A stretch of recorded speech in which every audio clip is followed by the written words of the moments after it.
Hello बच्चों, आज के वीडियो में हम लोग बात करेंगे कि मोललता यानी मोलिलिटी क्या होती है। तो विलयन की सांद्रता ज्ञात करने की जो प्रमुख विधियां हैं उनमें से एक है आपकी ये मोलिलिटी। तो सबसे पहले हम लोग परिभाषा देखेंगे, आखिर में मोललता को डिफाइन कैसे किया जा सकता है। तो बच्चों, 1 किलोग्राम विलायक में उपस्थित विलेय के मोलों यानी ग्राम अणुओं की संख्या को उस विलयन की मोललता कहते हैं। ठीक है, तो यहाँ पर बेस है आपका 1 किलोग्राम विलायक। तो 1 किलोग्राम विलायक में उपस्थित विलेय के मोलों की संख्या को उस विलयन की मोललता कहते हैं। बच्चों, मोललता को स्मॉल m से प्रदर्शित किया जाता है। अब अगर हम लोग यहाँ पर मोललता बराबर लिखना चाहें तो लिख सकते हैं मोललता बराबर विलेय के मोलों की संख्या बटे विलायक का भार ग्राम में इंटू 1000।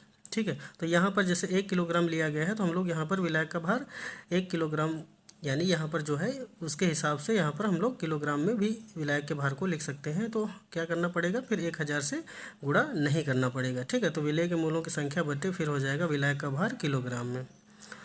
अब इसके बाद में अगर हम लोग चाहें तो इसको इस प्रकार से भी लिख सकते हैं कि जो आपका विलेय के मोलों की संख्या है उसकी जगह पर विलेय का भार बटे विलेय का अणुभार लिख सकते हैं और विलायक का भार ग्राम में रखेंगे और इंटू 1000 करेंगे। और सूत्र में अगर इसको एक्सचेंज किया जाए तो सूत्र बन जाएगा बच्चों यहाँ पर स्मॉल m बराबर स्मॉल w बटे m dash into capital W, और यहाँ पर 1000 से गुणा करना पड़ेगा। तो सूत्र भी आप याद रख सकते हैं, स्मॉल m बराबर w by m into m into W. तो यहाँ पर ये w हो जाएगा विलायक का भार। अब बच्चों, जहाँ तक बात करें हम लोग की स्मॉल m क्या है, तो ये है विलयन की मोललता। स्मॉल w हो जाएगा विलेय का भार, m डैश हो जाएगा विलेय का अणुभार और कैपिटल W हो जाएगा विलायक का भार। और अगर यूनिट की बात करें तो जो बच्चों मोललता है ना, इसको हम लोग मोल प्रति किलोग्राम या मोलल में व्यक्त करते हैं। कहने का मतलब है यूनिट हो जाएगी मोल प्रति किलोग्राम या मोलल। अब अगर इसी तरीके से आपसे पूछा जाए कि मोलल विलयन क्या होता है, तो बच्चों 1 किलोग्राम विलायक में अगर विलेय का केवल 1 मोल उपलब्ध है तो उसे हम लोग मोलल विलयन बोलेंगे और उसे 1m से इंडिकेट करेंगे। कहने का मतलब है मोलल विलयन को हम लोग 1m से प्रदर्शित करेंगे। सीधी सी परिभाषा बन जाएगी कि 1 किलोग्राम विलायक में उपस्थित विलेय का अगर 1 मोल है तो वो आपका मोलल विलयन कहलाएगा, जिसे हम लोग 1m से प्रदर्शित करेंगे। अब एक सवाल देखते हैं जिसमें से आपको मोललता निकालनी है। तो ये जो आपका सूत्र है, इस सूत्र के माध्यम से हम लोग आसानी से कैसे मोललता निकाल सकते हैं, चलिए देखते हैं।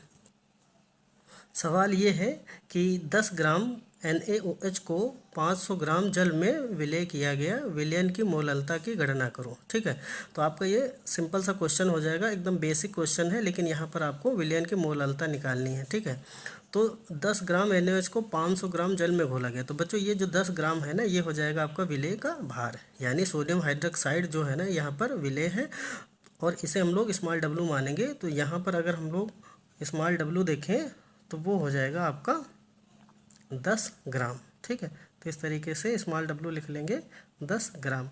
अब किसकी बात हो रही है, तो यहाँ पर देख सकते हैं सोडियम हाइड्रोक्साइड की बात हो रही है। तो अगर हम यहाँ पर विलेय का अणुभार अर्थात m डैश की बात करें तो ये हो जाएगा आपका NaOH का अणुभार, जो कि यहाँ पर निकाला जाएगा। तो सोडियम का परमाणु द्रव्यमान 23, ऑक्सीजन का परमाणु द्रव्यमान 16 और हाइड्रोजन का 1 ऐड करेंगे तो आ जाएगा आपका 40 ग्राम पर मोल। ठीक है, इस तरीके से m डैश हो जाएगा आपका 40 ग्राम पर मोल। अब यहाँ पर देख सकते हैं किस में डिजॉल्व किया गया है, तो 500 ग्राम जल में डिजॉल्व किया गया है। इसका मतलब है कैपिटल W हो जाएगा आपका 500 ग्राम। ठीक है, अब इसके बाद में निकालना क्या है, तो विलयन की मोललता स्मॉल m निकालनी है।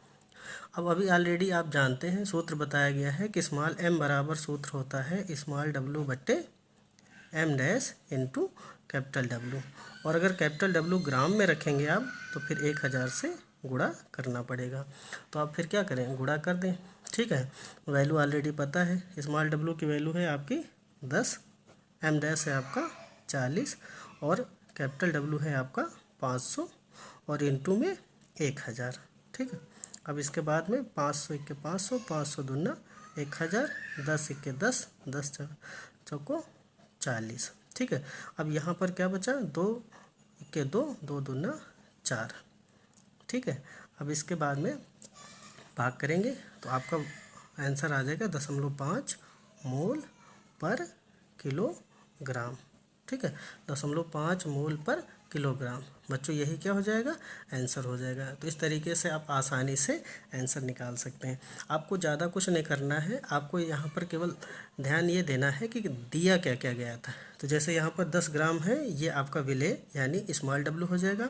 अब इसी विलेय यानी एनएच का भार निकालेंगे तो आ जाएगा आपका 40, ठीक है। विलायक का भार ये आपका देख सकते हैं यहाँ दिया गया है 500 ग्राम, और विलयन की मोललता यानी आपको स्मॉल एम निकालनी है, ठीक है।